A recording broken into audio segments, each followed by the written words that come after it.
Bueno, buenos días, ¿cómo les va?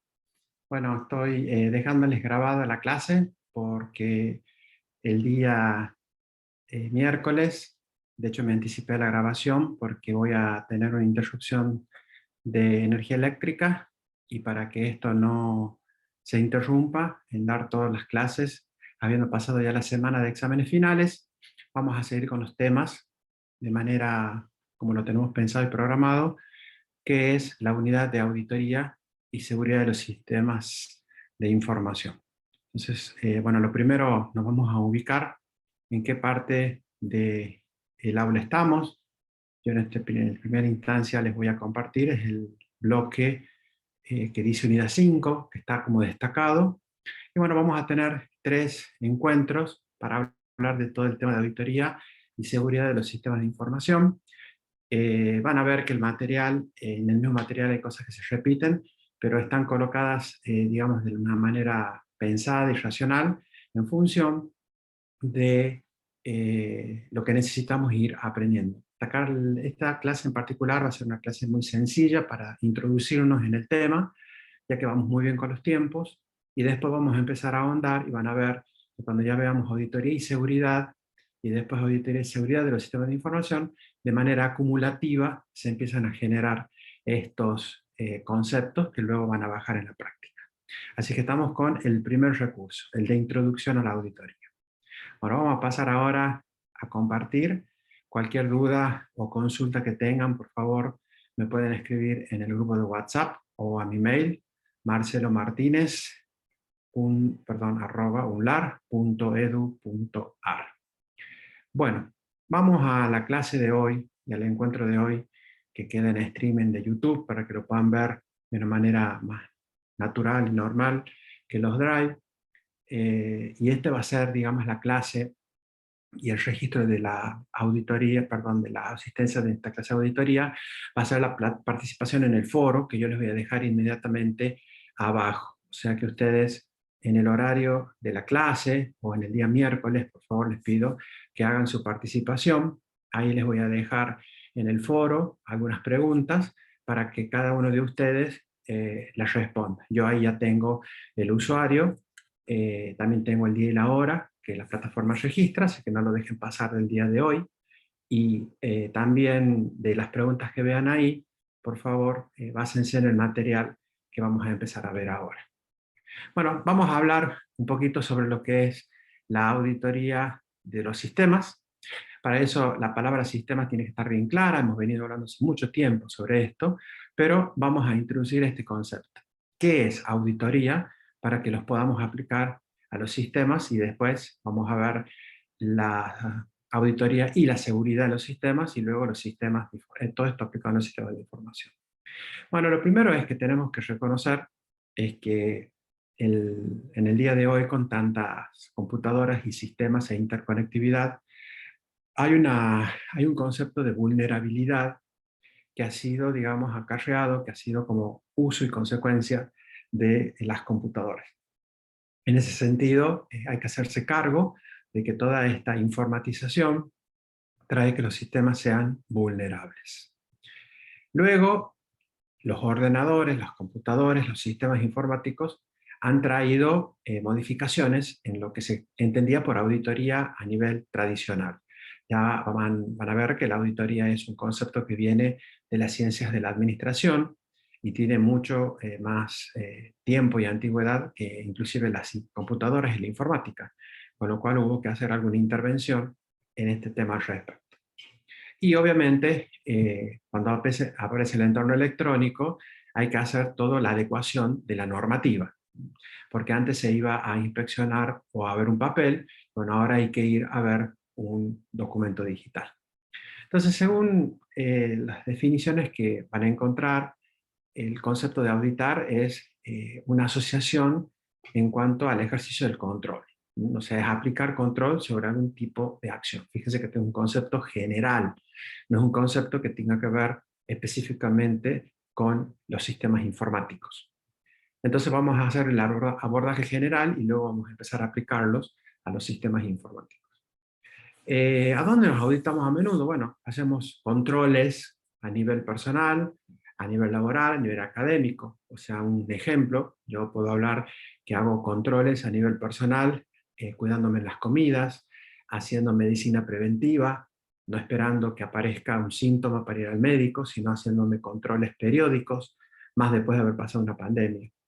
A nivel laboral, las auditorías se hacen para verificar el real cumplimiento de las normas, por ejemplo, el tiempo de trabajo, los objetivos que se han planteado en el día, en la semana o en el mes, también cuestiones de presentaciones de informes, de documentación, todos esos en un ámbito obviamente laboral.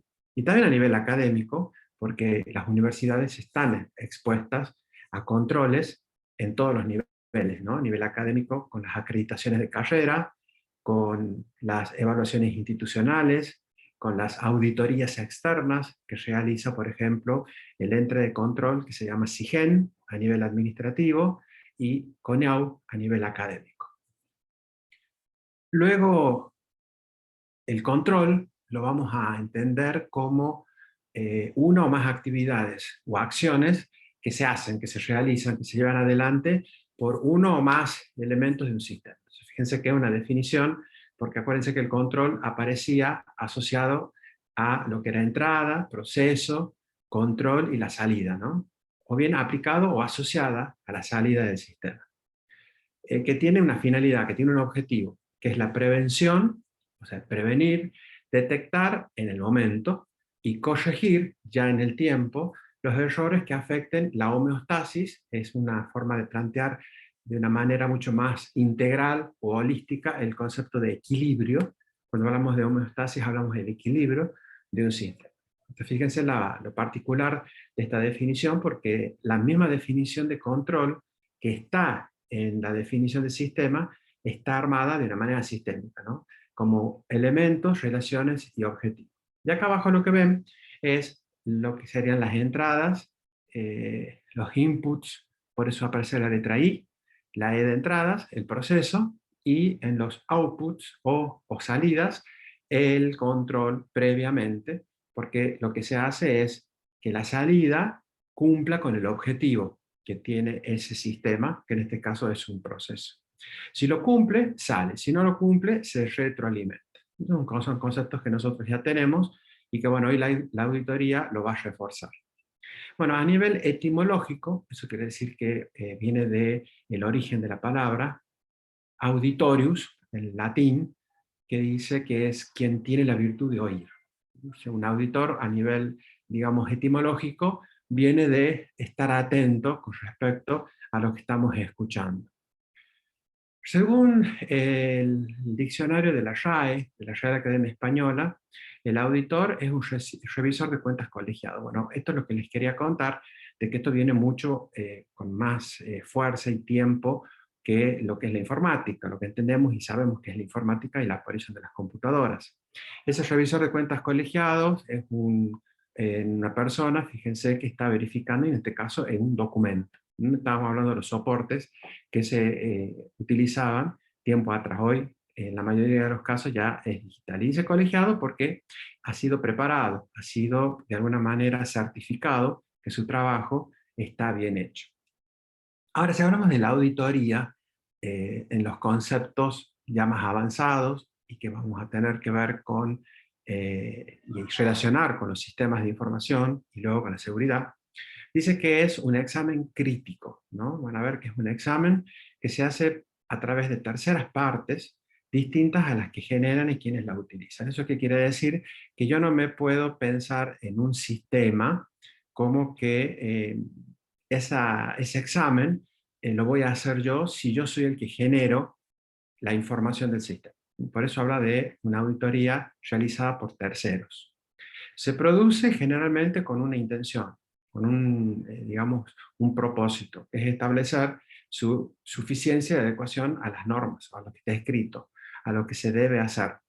Por eso es necesario encontrarle métricas, formas en que la podamos medir, la podamos cuantificar. Necesitamos muchas veces un patrón en el sentido de saber a qué nos tenemos que atener, a qué nos tenemos que aferrar. Se produce como informes, o produce, mejor dicho, informes que son informes de auditoría, que también le llamamos dictámenes, que es el resultado de ese estudio crítico. Y el objetivo es evaluar la eficiencia y eficacia, determinando cursos de acción alternativos y el logro de los objetivos propuestos. Recordemos que la diferencia entre eficiencia y eficacia tenía que ver que la eficiencia iba a ser un análisis y un uso óptimo de recursos, mientras que la eficacia va a intentar siempre lograr el objetivo, no haciendo ese análisis crítico y profundo de los recursos que utiliza. O sea que ambas llegan al objetivo. La diferencia es que una lo va a hacer con una eficiencia, con un estudio más delicado y detallado de los recursos que va a consumir para que se obtenga el objetivo del sistema.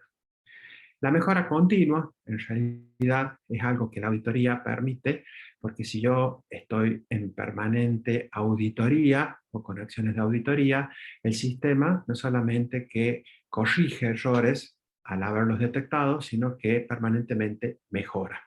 Y eso es un concepto que tenemos que incorporar. Ahí están las definiciones, fíjense, entre lo que es eficiencia y eficacia, tal como yo les decía, y tienen un ejemplo que tiene que ver con el tema de cómo puedo matar una mosca, ¿no? Fíjense que matar una mosca, dice, de un cañonazo, es eficaz. ¿Por qué? Porque la maté, pero utilicé un tremendo elemento, quizás con algo más pequeño, con un matamosca, podría haberlo hecho de una manera más eficiente, ¿no? Entonces ahí está el óptimo uso de recursos. Quizás también podría, en vez de matar la mosca, colocar algo para ahuyentarla, si es lo que a mí me está molestando, su presencia. Entonces digo, ahí es donde la auditoría hace los aportes. Bueno, eh, acá empieza ya el tema, es que los sistemas actuales están totalmente automatizados y también están interconectados. Entonces, este avance de la automatización ha hecho que la auditoría se tenga que adaptar, porque ya no hacemos controles ahí en persona. Fíjense que son todos brazos robóticos que están armando una línea de producción de automóviles.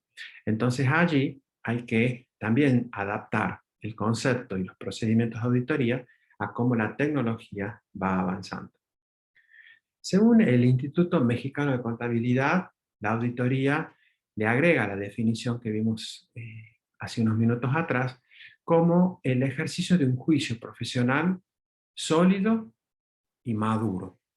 Esto es importante porque acá ya aparece la palabra juicio, que vamos a tener que tratarla y estudiarla y entenderla muy bien.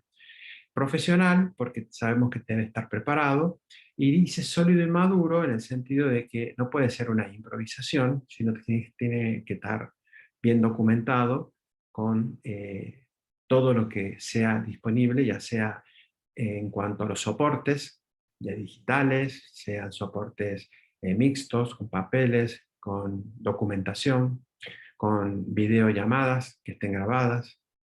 ¿Para qué se hace todo esto?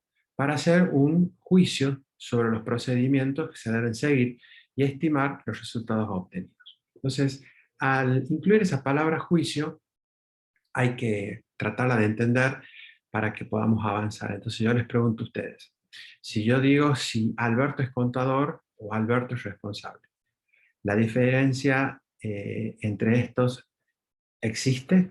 O sea, ¿son ambos juicios o no? Bueno, hay una forma muy fácil de saber. Si yo lo puedo comprobar fácilmente, ya no es un juicio. Entonces, por ejemplo, si es contador, contador público, con ver si tiene el título, tiene el registro de la matrícula, lo puedo comprobar de una manera fácil. Entonces, no es un juicio. Ahora, cuando digo responsable, ahí cambia, porque medir la responsabilidad es mucho más complejo. Entonces, la diferencia es que vamos a ver es que no son lo mismo. La primera ya es una afirmación, no un juicio, o sea, aquello que yo puedo observar y que es verdadero y que nos permite describir las cosas como las estamos percibiendo y que las podemos probar también de una manera sencilla. La segunda ya no es una afirmación, es un tipo de declaración. Esto tiene que ver con la ontología del lenguaje, que les sugiero si quieren leer algún documento en Google, les va a ser, digamos, muy conveniente para entender los tipos de declaraciones que hay, acá estamos hablando de una de ellas, que son los juicios, tiene que ver con una apreciación, con una opinión o una interpretación que hacemos nosotros de los que estamos observando. Entonces, por eso yo puedo decir de que una persona es responsable, de que una persona es linda, que una persona es amable, pero es lo que yo interpreto, porque para otra persona, esa persona puede ser que no sea amable, y estamos hablando de la misma persona. Entonces ahí es donde se ve la diferencia entre el juicio y la afirmación. Entonces, ¿qué es un juicio? Es un tipo de declaración. Repito, ontología del lenguaje, para ampliar un poco más. No desarrollamos más ese tema porque está fuera de la currícula de la Tecnicatura Universitaria en Informática, ¿no? Los juicios no son verdaderos o falsos, como podríamos decirlo de las afirmaciones, sino que dejan la posibilidad abierta para poder discrepar, para que yo pueda, digamos, dudar. Lo que sí son válidos o inválidos. Entonces no son verdaderos o falsos, cosa que eso sería el caso de las afirmaciones. Son inválidos o válidos de acuerdo a la autoridad que se le confiere a lo que la persona está o quien está emitiendo el juicio lo hace. Entonces cuando decimos eso, el ejemplo que siempre les suelo dar es que yo puedo ir por la calle y me pueden decir algo, ¿no? Me pueden decir, Martínez, no seas tan malo con los estudiantes. O pueden decirme algún otro tipo de frase. Bueno, si yo me detengo, si yo lo miro, si yo lo observo, si le presto atención, ahí, de alguna manera, estoy empezando a validarlo. Porque lo que me está diciendo es algo que no es una afirmación, no es verdadero o falso. Es un juicio porque va a depender de la autoridad que yo le confiera a lo que me están diciendo para que eso sea válido o inválido. Si yo no me detengo y sigo caminando, ahí evidentemente no le estoy dando valor, con lo cual lo declaro de manera directa como inválido. Entonces el grado de efectividad de los juicios está directamente relacionado con la autoridad formal o informal que le conferimos a las personas que los hacen. Entonces eso es algo interesante para que ustedes lo tengan en cuenta. Seguramente cuando esto ustedes lo vean y lo lean y lo practiquen, se van a encontrar con que hay eh, un aprendizaje más que interesante y una importante brecha entre las afirmaciones y los juicios. Entonces, cuando hablen y tengan declaraciones, tengan en cuenta esta diferencia, porque la autoridad ustedes la van a conferir, o sea, la autoridad es conferida por un tercero. Entonces, lo que vamos a tratar de pedir, ya que aparece la palabra juicios en la definición de auditoría, es que quienes ejerzan la función de auditoría fundamenten los juicios, ¿sí? O sea, que encuentren todo lo que puedan respaldar en lo que están diciendo, en los juicios que están emitiendo. Entonces, cada vez que emitamos un juicio, asumimos un compromiso social de fundarlo en cuanto a tener todos los elementos de prueba, es decir, todas nuestras observaciones basadas en lo que se asienta nuestro juicio deben estar de alguna manera documentadas. Y también, obviamente, nuestro juicio y la inquietud o interés por el futuro que lo motiva. Digo esto pensando en que no podemos decir las cosas si no tenemos una forma de poderlo comprobar. Entonces, ya hablando de la auditoría a nivel de ejercicio profesional, ¿no? ¿Cuáles son los factores que fundamentan en este sentido a los juicios? Básicamente, los factores son las posibilidades de declarar algo que esté fundado o infundado en un juicio. Entonces tiene que ver con la inquietud, la incertidumbre por lo que va a pasar, por el futuro. Después por los estándares de comportamiento. ¿Qué tiene que ver esto? O sea, estándares es algo que yo sé que ya está conocido por todos, pero el comportamiento o las formas en que las personas se manifiestan me hacen pensar de una manera no como verdadero o falso, sino como válido e inválido, como habíamos dicho que era eh, el juicio. Después, por el dominio de la observación, o sea, el dominio es el espacio de conocimiento de lo que yo estoy observando. Cuando yo estoy observando algo que conozco, no puedo fundamentar. Ahora, cuando estoy observando algo que desconozco, me tengo que interiorizar más de las cosas antes de emitir un juicio. Y la capacidad de promover las afirmaciones tiene que ver con esto de entregar las, que sean verdaderas o falsas, las verdades, por decir así, de la afirmación, es porque tengo acceso a las pruebas. Entonces, proveer la afirmación sería lo ideal, pero muchas veces no tenemos esa capacidad de encontrar la declaración como una afirmación. Nos vamos a veces a ver que tenemos muchos juicios y a esos juicios obviamente hay que fundamentarlos. Por eso es importante que sepamos bien la diferencia. Bueno, de la informática, porque tenemos que llegar a unir la auditoría con la informática y después con los sistemas de información, saben que es, ya lo vieron seguro en informática esta definición, es la ciencia del tratamiento sistemático y eficaz de la información haciendo uso de computadoras. Por eso, la información es un vehículo del saber humano en todos los ámbitos, tecnológicos, económicos y sociales. También se la denomina ciencia de la política de información y ciencia de los sistemas inteligentes de la información, pensando en distintos conceptos. Entonces, la auditoría informática va a unir las definiciones de lo que hemos venido desarrollando y va a ser la revisión, el análisis y la evaluación independiente y objetiva de un entorno informático, en donde en el entorno informático nos encontramos con hardware, con software, que a la vez lo clasificábamos, se acuerdan, en base de aplicación, en comunicaciones, en procedimientos y en toda la gestión de los recursos informáticos.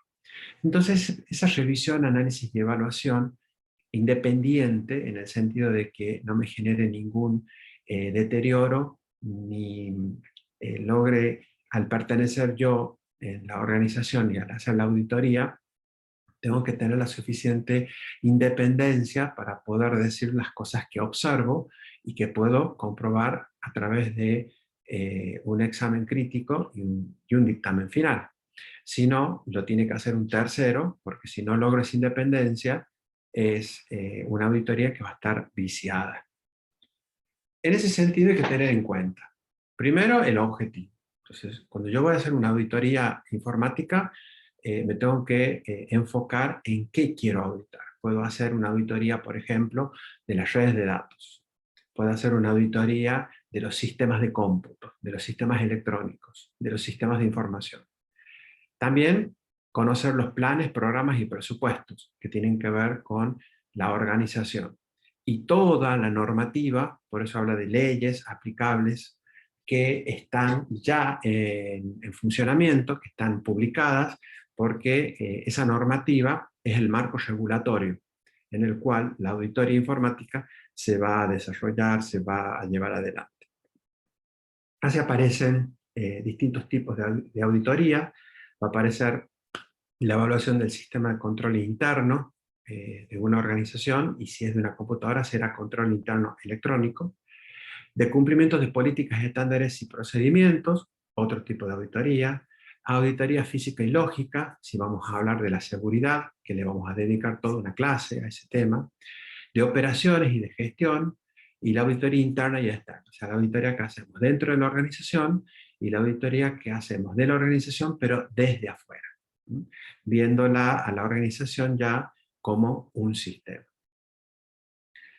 Los orígenes o fuentes en donde la auditoría se tiene que concentrar tiene que ver, como lo habíamos dicho, en el hardware, en el software, que definen el concepto de sistema de computación, pero también en las instalaciones, en los procedimientos, y ahí deberían aparecer puntos suspensivos, porque también hay multiplicidad de fuentes, en virtud de cómo la tecnología va avanzando y las organizaciones la van incorporando.